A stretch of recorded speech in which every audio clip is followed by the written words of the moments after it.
Okay so welcome back. मैं Maqsood teacher trainer and motivational speaker आप सभी का रेहान कोचिंग सेंटर के ऑफिशियल चैनल पे स्वागत करता हूँ। आज के इस वीडियो में आज के इस क्लास में हम लोग पढ़ेंगे फिजिक्स क्लास 10 लेसन नंबर 2 प्रकाश का अपवर्तन।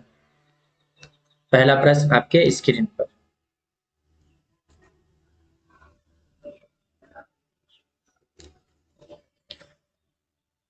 जब प्रकाश की किरण एक माध्यम से दूसरे माध्यम में जाती है तो अपने पूर्व पथ से विचलित हो जाती है। इसे कहते हैं क में प्रकाश का परावर्तन, ख में प्रकाश का अपवर्तन, ग में प्रकाश का वन विक्षेपण, घ इनमें से कोई नहीं। तो इसका आंसर हो जाएगा ऑप्शन नंबर ख, प्रकाश का अपवर्तन।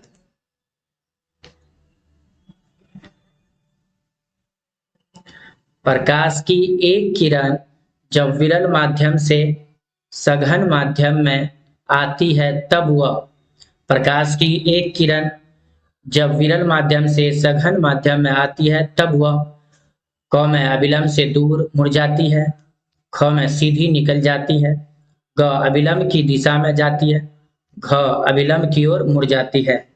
तो इसका आंसर हो जाएगा ऑप्शन नंबर घ, अविलंब की ओर मुड़ जाती है।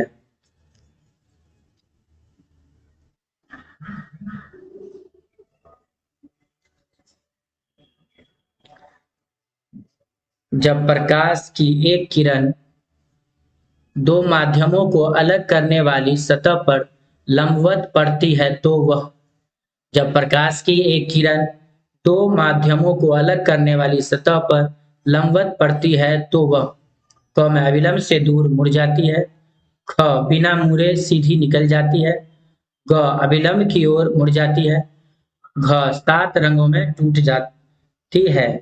तो इसका आंसर हो जाएगा ऑप्शन नंबर ख, बिना मुड़े सीधी निकल जाती है।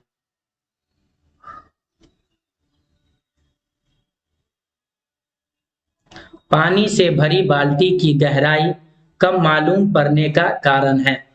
पानी से भरी बाल्टी की गहराई कम मालूम पड़ने का कारण है।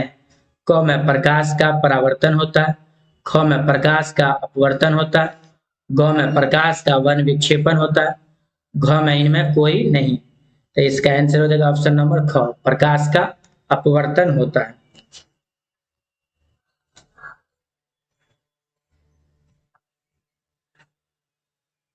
जब प्रकाश एक माध्यम से दूसरे माध्यम में जाता है तब अपवर्तन होता है। जब प्रकाश एक माध्यम से दूसरे माध्यम में जाता है तब अपवर्तन होता है। तो इसका आंसर हो जाएगा ऑप्शन नंबर क, प्रकाश की चाल में परिवर्तन होने के कारण।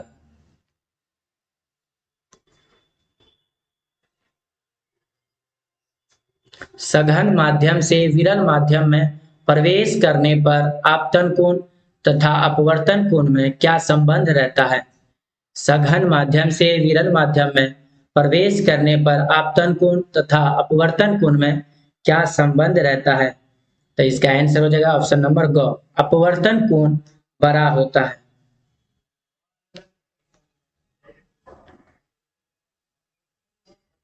जब प्रकाश की किरण हवा से कांच की प्रिज्म की अपवर्तन सतह से होकर प्रवेश करती हुई दूसरे अपवर्तन सतह से होकर बाहर निकलती है तब वह मुड़ जाती है। तो इसका आंसर हो जाएगा ऑप्शन नंबर ख, प्रिज्म के आधार की ओर।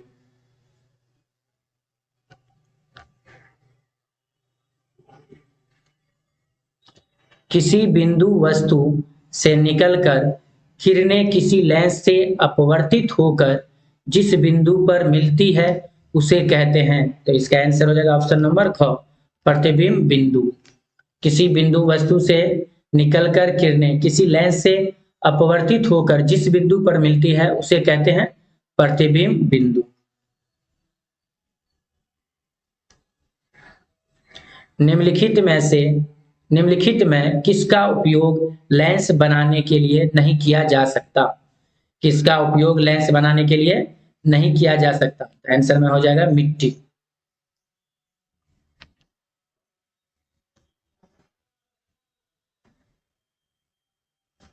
निम्नलिखित में कौन सी वस्तु वास्तविक प्रतिबिंब बना सकता है? कौन सी वस्तु वास्तविक प्रतिबिंब बना सकता है? तो इसका आंसर हो जाएगा उत्तल लेंस। उत्तल लेंस, तो इसका आंसर हो जाएगा ऑप्शन नंबर क, किनारे की अपेक्षा बीच में मोटा होता है। उत्तल लेंस किनारे की अपेक्षा बीच में मोटा होता है।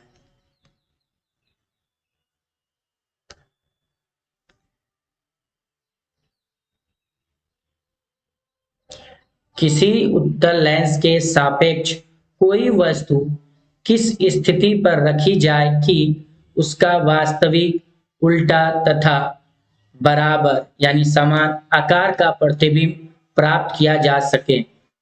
किसी उत्तल लेंस के सापेक्ष कोई वस्तु किस स्थिति पर रखी जाए कि उसका वास्तविक उल्टा तथा बराबर आकार का प्रतिबिंब प्राप्त किया जा सके? तो इसका आंसर हो जाएगा ऑप्शन नंबर ग, फोकस दूरी के दुगुनी दूरी पर। फोकस दूरी के दुगुनी दूरी पर। उत्तल लेंस में जब वस्तु फोकस एवं लेंस के बीच रखी जाती है तब प्रतिबिंब बनता है। उत्तल लेंस में जब वस्तु फोकस एवं लेंस के बीच रखी जाती है तब प्रतिबिंब बनता है। आंसर हो जाएगा ऑप्शन नंबर क, काल्पनिक और सीधा।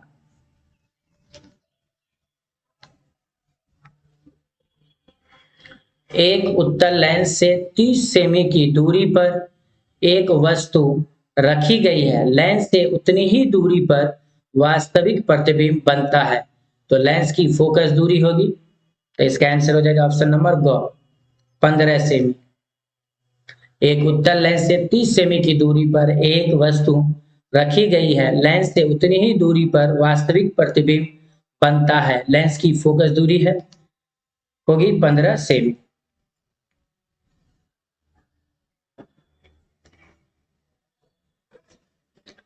एक अवतल लेंस की फोकस दूरी 20 सेमी है, इसकी क्षमता होगी। एक अवतल लेंस की फोकस दूरी 20 सेमी है, इसकी क्षमता होगी।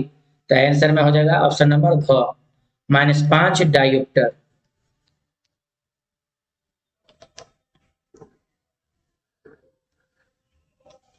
यदि वस्तु उत्तल लेंस के फोकस तथा फोकस दूरी की दूनी दूरी के बीच हो तो प्रतिबिंब। यदि वस्तु उत्तल लेंस के फोकस तथा फोकस दूरी की दूनी दूरी के बीच हो तो प्रतिबिंब। तो इसका आंसर हो जाएगा ऑप्शन नंबर घ, वास्तविक उल्टा तथा बड़ा बनेगा। वास्तविक उल्टा तथा बड़ा बनेगा।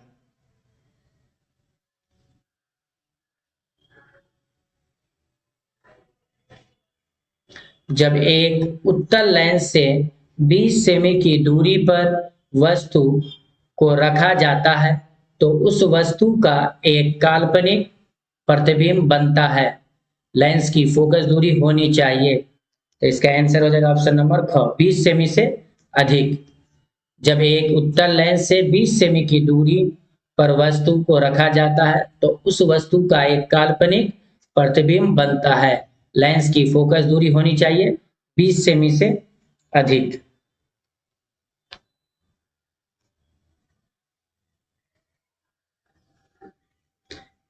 एक लेंस की क्षमता +5 डायोप्टर है तो यह होगा, डी से डायोप्टर। एक लेंस की क्षमता +5 डायोप्टर है तो यह होगा। तो इसका आंसर हो जाएगा ऑप्शन नंबर घ, बी घ, 20 सेमी फोकस दूरी का उत्तल लेंस। 20 सेमी फोकस दूरी का उत्तल लेंस।